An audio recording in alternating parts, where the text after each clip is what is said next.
Good morning, guys. Welcome to Pandu English Academy. I am Bhagirath Godara with new video. आज हम present indefinite tense के exam related sentence का 5th video पढ़ रहे हैं। इसके पहले मैंने 4 वीडियोज अपलोड कर दिए हैं। ये आज प्रेजेंट इंडेफिनिट टेंस का लास्ट वीडियो होगा। हम इसमें ये पढ़ रहे हैं कि एग्जाम में इस टेंस से सेंटेंस कैसे आते हैं और हम कैसे पहचाने कि ये सेंटेंस प्रेजेंट इंडेफिनिट टेंस का है। पहले मैंने कुछ फॉर्मूलेज बताए थे जो बहुत ही ट्रिकी थे। आज वाला भी ऐसा ही है, अभी देखते हैं। आगे बढ़ने से पहले मेरा निवेदन है कि वीडियो को लाइक करें, सब्सक्राइब करें, शेयर करें, कमेंट करें, अपने फ्रेंड्स से फॉलो करवाएं। आगे बढ़ते हैं। सेंटेंस को पहले पढ़िए, पहले रूल्स को पढ़िए। Present indefinite tense is used to express fixed plan of future. ध्यान दीजिए, कोई भी ऐसा कार्य है जो फ्यूचर में होना निश्चित है, फ्यूचर में होने के लिए उसका प्लान बन चुका है। जो वो कार्य चाहे आज से 1 महीने बाद में होगा या 1 साल के बाद में या 5 साल के बाद में, अगर वो उसका प्लान बन चुका है, वो फिक्स हो चुका है, मतलब कहने गए यदि वो स्थायी हो चुका है ना, तो वो क्या है, प्रेजेंट इंडेफिनिट में आएगा। जैसे एग्जाम की डेट शीट जो होती है वो 4 महीने पहले या 2 महीने पहले प्रिपेयर हो जाती है, तो वो हमेशा प्रेजेंट इंडेफिनिट टेंस में ही लिखी जाएगी, क्योंकि वो काम होना ही है। जब ऐसी कंडीशन होती है तब हम, अच्छा इसके 2 फॉर्मूले हैं। यदि आप उस कार्य को, फ्यूचर के कोई भी कार्य को अगर प्रेजेंट में लिखते हैं, इसका मतलब वो कंफर्म है, और उसी को अगर आप फ्यूचर में लिख दोगे तो इसका मतलब वो डेफिनेट नहीं है, मतलब इसका मीनिंग ही चेंज होगा। वो आप पे डिपेंड करता है कि आप उसको डेफिनेट बनाना चाहते हैं या उसे टेम्परेरी बनाना चाहते हैं। मैं भी सेंटेंस बताता हूं आपको। School days reopen in July this year, ये एक सेंटेंस है। यदि आप रीओपन करते हैं, देखिए क्यों आया रीओपन, पहले तो मैं इसको समझाता हूं। मैंने कहा कि कोई भी सेंटेंस अगर फ्यूचर में कार्य के होने का बोध कराता है तो वो प्रेजेंट इंडेफिनिट में लिखा जाएगा। अब आप इसकी जगह 2 टेंस यूज कर सकते हैं, विल रीओपन भी कर सकते हैं और रीओपन भी कर सकते हैं। ध्यान दें क्यों। यदि आप रीओपन करते हैं, इसका मतलब ये होगा कि इसका टाइम टेबल बन चुका है और ये कार्य निश्चित तौर पर होगा, ये कार्य निश्चित तौर पर होगा, ये डिसाइड हो चुका है। यदि आप इसका विल रीओपन करते हो, इट मीन्स ऐसी संभावना है, ऐसी संभावना है कि स्कूल जुलाई में रीओपन हो जाएगी। इसी सेंटेंस से वर्ब के चेंज करने से सिर्फ 2 मीनिंग होते हैं। अच्छा, ये आप पे डिपेंड करता है कि आप उसे कौन सा मीनिंग देना चाहते हैं। अच्छा, एग्जाम के अंदर कैसे क्वेश्चन आएगा, तो एग्जाम के अंदर जब भी क्वेश्चन आएगा तो दोनों ऑप्शन कभी नहीं आएंगे, रीओपन्स और विल रीओपन कभी भी नहीं आएगा, कभी आएगा भी नहीं। अगर आता है वो कोई भी करें आप, निश्चित तौर पर सही होगा। इन दोनों में से कोई भी चूज कीजिए, आपका रॉन्ग नहीं होगा, क्योंकि ऐसा रूल है। वो आप पे डिपेंड करता है कि आप क्या उसे यूज करना चाहते हैं। आई थिंक आपको समझ में आया होगा। आगे बढ़ते हैं। The prime minister days come here tomorrow. अब प्राइम मिनिस्टर जो होते हैं ना, उनका टाइम टेबल पहले से बन चुका होता है ना। वो ऐसे ऐसे अंधेरे में नहीं आते हैं, उनका पहले प्लान बन चुका होता है। अगर किसी कार्य का पहले से प्लान बन चुका है तो निश्चित तौर पर प्रेजेंट इंडेफिनिट टेंस में लिखा जाएगा। अब आप इस टुमारो को देख करके फ्यूचर देख सकते हैं, लेकिन सेंटेंस का मीनिंग देखकर भी पहचाने। हालांकि आप अगर इसमें फ्यूचर करते हो तो रॉन्ग नहीं होगा, लेकिन फ्यूचर करते हो तो काम में अस्थायित्व रहेगा, टेम्परेरीनेस रहेगी। यदि आप इसमें प्रेजेंट इंडेफिनिट करते हो तो काम स्थायी हो जाएगा, निश्चित तौर पर काम के होने की प्रोबेबिलिटी बढ़ जाएगी। टुमारो के साथ मीनिंग को भी देखें और यहाँ क्या करें, कम्स क्यों किया। अगर हम टुमारो को ये मानते हो और हमें ये समझ में आ जाता है कि इसमें फ्यूचर के फिक्स प्लान की बात की जा रही है, इट मीन प्रेजेंट इंडेफिनिट में प्रेजेंट इंडेफिनिट में 2 चीज होती है, या तो डू का यूज किया जाए या डज का। अब डू आई या डज ये बताएगा subject, prime minister singular subject है इसलिए डज जाएगा। डज का मतलब वर्ब में एस या ईएस, तो कम के साथ एस लगता है। ओके, आगे बढ़ते हैं हम। नेक्स्ट सेंटेंस है, our exam days start in March next year. तो एग्जाम जैसी चीजें जो होती है ना, उनका टाइम टेबल फिक्स होता है ना। तो ये जो होती है प्रोबेबली फिक्स्ड प्लान के अंदर ज्यादा बेटर रहता है। ये बात आप पहचानना सीखें कि कौन सा सेंटेंस फिक्स्ड प्लान का की ओर इंगित करता है, कौन सा जो सेंटेंस है वो टेम्परेरीनेस को इंगित करता है। ये सीखना ही तो लर्निंग है, एग्जाम में ऐसे एडवांस स्टेज के क्वेश्चन आते हैं, है ना, जो हम थोड़ा अगर एडवांस में लर्न कर पाए हैं तो ही कर पाएंगे, यदि हमें मीनिंग आता है तो ही हम सेंटेंस कर पाएंगे। ऐसा आजकल के एग्जाम में ज़्यादा ट्रेंड रहता है, रटने वाली बात के सेंटेंस बहुत कम आते हैं। सो इसमें क्या स्टार्स आएगा। यदि मैं ये मान लूँ कि ये फिक्स प्लान है, फिक्स प्लान का मतलब डू और डज है, डू और डज का मतलब सब्जेक्ट अगर सिंगुलर है तो डज, प्लूरल है तो डू, तो आर एग्जाम सिंगुलर है तो एस लग जाएगा। इस तरह से इसको सोल्व करना है। आगे मैं करता हूँ, the government days build a bridge here next year. तो ऐसा एक प्लान हो सकता है कि नेक्स्ट ईयर यहाँ प्लान बन चुका है, वो गवर्नमेंट एक ब्रिज बनाएगी, है ना। सो यहाँ बिल्ड्स हो जाएगा, क्या हो जाएगा, बिल्ड्स हो जाएगा, ये ध्यान रखना। तो इस तरह के सेंटेंस काम में लिए जाते हैं। आगे और पढ़ते हैं, इंडिया डेज लॉन्च गगनयान इन 2023। तो अगर ये एक प्लान है इंडिया का, इसरो का, कि वो 23 तक, अब हो सकता है 24 भी हो, मुझे डेट थोड़ी याद नहीं है, लेकिन ऐसा उनका प्लान है कि हम इस ईयर तक, आई थिंक 22 ज़्यादा बेटर रहेगा, 22 है, इस ईयर के बेटर तक हम गगनयान लॉन्च कर देंगे। सो ये एक फिक्स प्लान है उनका। अगर ऐसा भी कोई भी फिक्स प्लान होता है तो उसके अंदर फ्यूचर प्रेजेंट इंडेफिनिट टेंस आता है। ज़्यादा बेटर है कि आप उसमें प्रेजेंट इंडेफिनिट लिखें। यदि आप फ्यूचर भी लिखते हैं, विल लॉन्च भी लिखते हैं, तो इसमें कोई गलती नहीं है, बस मीनिंग में परिवर्तन नहीं हो जाएगा कि ऐसी संभावना है, कोई स्थायित्व नहीं है, सिर्फ इतना सा फर्क रहेगा। आगे बढ़ते हैं। अब दूसरा रूल आ गए हैं, प्रोडक्टिव कंडीशंस, मतलब ये भविष्यवाणी है। ध्यान दें, ये कंडीशनल सेंटेंस है। 3 तरह के कंडीशनल सेंटेंस होते हैं, मैं कंडीशनल सेंटेंस अलग से पढ़ाऊंगा, लेकिन आप यहां पर भी समझे। कंडीशनल सेंटेंस के रूल फैक्ट होते हैं, जैसा है वैसा का वैसा ही आपको करना है। वो 3 रूल हैं, तीनों अलग अलग हैं, लेकिन तीनों को ध्यान से पढ़ोगे तो ही समझ में आएगा। एग्जाम में थोड़ा क्वेश्चन टेढ़ा आता है, मतलब आपको कंफ्यूज कर देगा। रूल फिक्स हैं, लेकिन आपकी नेचुरल अंडरस्टैंडिंग, आपको जो मैंने बेसिक इंग्लिश करवाई थी ना, अगर वो आ रही है ना तो ही आप इस तरह के सेंटेंस को कर पाएंगे, अदरवाइज नहीं कर पाएंगे। तो क्या लिखा है, this is use to predict an incident depending on a condition. का मतलब ये है कि एक कार्य के पर डिपेंड होकर के दूसरे कार्य होना, एक काम पे दूसरे काम डिपेंड होना, है ना। तो देखते हैं कैसे। इस तरह के सेंटेंस का एक स्ट्रक्चर है, ये प्रेडिक्टिव है। ये आप ये मान सकते हैं 1 नंबर कंडीशन, कंडीशन 3 होती है, वो 1 नंबर कंडीशन ये है। वो 1 नंबर कंडीशन में समझिए, इफ या अनलेस से, पहली बात, अगर सेंटेंस इफ से शुरू है या अनलेस से, तो ही वो कंडीशनल है।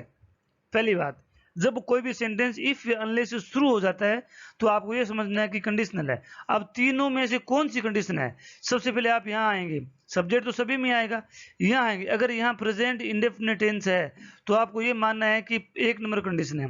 और जब 1 नंबर कंडीशन होती है तो प्रेजेंट इंडेफिनिट के साथ में इन तीनों में से, चारों में से कोई एक वर्ब आएगी, ये ध्यान रख लेना।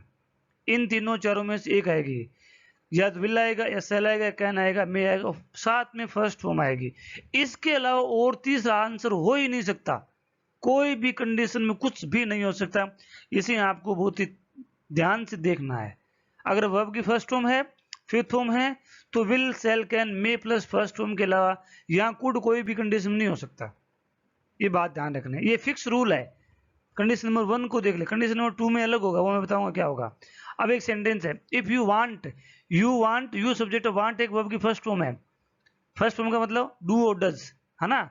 तो इसमें क्या आएगा, I go to, I days with you to store, है ना। तो यहाँ क्या आ सकता है, कैन गो।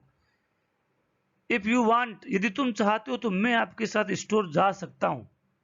अब आप यहाँ कंफ्यूज हो सकते हैं कि सर यहाँ मैं विल फिल कर दूं तो क्या है, या मैं सेल फिल कर दूं तो क्या। ध्यान रखना है, एग्जाम के अंदर क्वेश्चन आता है तो इन तीनों में से प्रोबेबली एक ही दिया होगा, ठीक है। पहली बात तो ये। दूसरी बात, आपको यहाँ कुड नहीं करना है, यहाँ वुड नहीं करना है, यहाँ कुड माइट नहीं करना है। इन तीनों में से आप कुछ भी करें, ये कोई दिक्कत नहीं। सेकंड बात, इस तरफ ब्लैंक आएगा नहीं, इस तरफ से इस साइड में ब्लैंक आएगा ही नहीं। और अगर आएगा तो ऐसा सेंटेंस आएगा जो नेचुरली आप पढ़ते करेक्ट कर देंगे, जैसे I can lift this box. तो इसमें तो आप समझते हैं कि इसमें एबिलिटी शो की जा रही है ना। ब्लैंक आएगा वो इस जगह आएगा, ब्लैंक आएगा वो इस जगह आएगा। सो अगर यहाँ कैन है, विल है, सेल है, मे है, तो इधर फर्स्ट फॉर्म ही आएगी या फिफ्थ फॉर्म आएगी, ऐसा आपको मानना है। आगे और पढ़ते हैं, पहले मैं इरेज कर लेता हूँ, तब तक सेंटेंस पढ़ें, आप समझें। यस, ध्यान दें। हाँ, if I am late to school, ये एम जो प्रेजेंट टेंस है, अब आप इसको प्रेजेंट माने, ये क्या है, प्रेजेंट टेंस है ना। अब फर्स्ट फॉर्म भी आ सकती है, फिफ्थ फॉर्म भी आ सकती है, और इज एम आर भी आ सकता है, ठीक है ना। Late to school days, mostly यहाँ प्रेजेंट इंडेफिनिट माने, you days get a detention, तो गेट डिटेंशन, है ना। तो यदि आप स्कूल लेट जाते हैं तो आप डिटेंशन हो जाएंगे। तो ये एक अलग तरह का सेंटेंस है। आगे हम और पढ़ते हैं। Unless Ramesh takes his medicine timely he fall ill seriously, तो कहना जाएगा कैन फॉल। यहाँ इसका मीनिंग देखें, अनलेस वाले सेंटेंस में इसको बहुत ध्यान से सुने। अनलेस एक कंडीशनल कंजंक्शन है, कंडीशनल कंजंक्शन है, ध्यान दे। कंजंक्शन का मतलब दो सेंटेंसों को जोड़ता है, लेकिन इसकी विशेषता क्या है कि ये नेगेटिव होता है। क्या होता है, ये नेगेटिव होता है, ये नो का मीनिंग देता है, लेकिन इसके साथ में नोट कभी नहीं आता, ये ध्यान रखें। एग्जाम में ऐसा कॉमन एरर के नाम का क्वेश्चन आ सकता है। ध्यान दो, यहां इसके यहां से लेकर के यहां तक नोट आ ही नहीं सकता, अगर है तो वो रॉन्ग है। किसमें, अनलेस में। अगर मैं इस पार्ट का मीनिंग देता हूं, unless Raman takes medicine timely, यदि हम इसका अर्थ नहीं जाने तो हम इसका अर्थ उल्टा कर देंगे। इसका मतलब है, यदि रमेश टाइमली मेडिसिन नहीं लेता, he will fall seriously ill, तो बहुत भयंकर बीमार हो जाता। अब अगर आपको अर्थ नहीं आएगा तो आप कहोगे कि यदि वो टाइमली मेडिसिन लेता है तो भयंकर बीमार हो जाएगा। क्या ऐसा संभव है ना, गलत है ना। तो ये ध्यान रखना है, अनलेस हमेशा नेगेटिव होता है, इसके साथ कभी नोट आता नहीं है, लेकिन हमेशा मीनिंग नोट का देता है। ध्यान रखें, अनलेस और इफ एक ही चीज है। ये अगर यहाँ प्रेजेंट टेंस है तो आगे वाले में विल सेल कैन में आएगा। आपको ये देखना है, अगर विल सेल कैन में है तो प्रेजेंट की फर्स्ट फॉर्म या फिफ्थ फॉर्म आएगी, ऐसा आपको करना है। आगे बढ़ते हैं, इरेज करता हूं मैं पहले इसके। Yes, if I don't do my homework the teacher will yell, यदि मैं होमवर्क नहीं करता हूं तो टीचर मुझ पर येल करेगा। ध्यान दें, ये वाला सेंटेंस कंडीशन कहलाता है। तो टीचर कब येल करेगा, टीचर के चिल्लाने की कंडीशन क्या है, कंडीशन ये है कि मैं होमवर्क नहीं करता हूं तो ये फिर इधर वाला सेंटेंस कंडीशन होगा। ध्यान रखना है। इधर अब मैंने क्या कहा था, अब ये आपको अंडरस्टैंडिंग करनी होगी। प्रेजेंट ये फिफ्थ फॉर्म, ये फर्स्ट फॉर्म, इसका मतलब डू ऑर्डर्स है, तो डू ऑर्डर के साथ नोट भी आ सकता है। क्या आ सकता है, यहाँ फर्स्ट फॉर्म आई है, तो ये ध्यान रखना है, अगर डू के साथ नोट भी आता है तो भी वही फॉर्मूला है। सभी चीजें हर फॉर्मूले में बताई नहीं जाती है, ये आपको अंडरस्टैंड करना है। फर्स्ट फॉर्म आ जाए या फिफ्थ फॉर्म, इसका मतलब डू नोट भी आ सकता है, डज नोट भी आ सकता है, ओनली फर्स्ट फॉर्म भी आ सकती है और फिफ्थ फॉर्म भी आ सकते हैं, इज एम आर भी आ सकता है और हैज भी आ सकता है। प्रेजेंट का नाम दिया मैंने तो ज्यादा बेटर वो रहेगा। तो इधर क्या आएगा, विल सेल कैन मे में से ही एक आएगा। आगे मैं पढ़ता हूं, इफ रमन इनवाइट्स मी, यदि रमन मुझे इनवाइट करता है ना, तो I attend her birthday party, तो आई विल अटेंड, आप प्रोमिस करते हैं, विल एक प्रोमिस के लिए होता है ना। तो ये I will attend birthday party, यदि रमन मुझे इनवाइट करता है तो मैं पार्टी अटेंड करूंगा, तो ये कंडीशन हो गई है। सो आई थिंक आपको ये भी समझ में आया होगा। आगे बढ़ते हैं, unless you study sincerely you days fall in the exam, है ना। इसका मतलब यदि आप सीरियसली पढ़ाई करते हैं, क्या ये सही है, नहीं ये गलत है, क्योंकि अनलेस का नोट होता है, यदि आप सीरियसली पढ़ाई नहीं करते हैं तो आप एग्जाम में फेल हो सकते हैं। तो यहाँ मैंने इसलिए दिया है कि ये संभावनाओं को शो कर रहा है, किस शो कर रहा है, संभावनाओं को। ये सब चीजें आपको मॉडल पढ़ेंगे तब ज्यादा समझ में आएगी। मेक पॉसिबिलिटी के लिए आता है, तो वो एग्जाम में फेल हो सकता है, तो इस तरह से समझना है। हालांकि फेल की स्पेलिंग रॉन्ग है, ध्यान दें आप, ये रॉन्ग है, मैंने अभी ध्यान दिया है।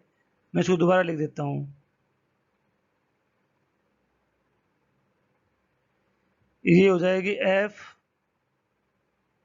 ऊपर वाले पार्ट में सही लिखी हुई है लेकिन नीचे गलत लिखी गई है, तो एफ ए एल है ना, F A I L, fail, ये स्पेलिंग रहेगी। सो ऐसा आपको समझना है।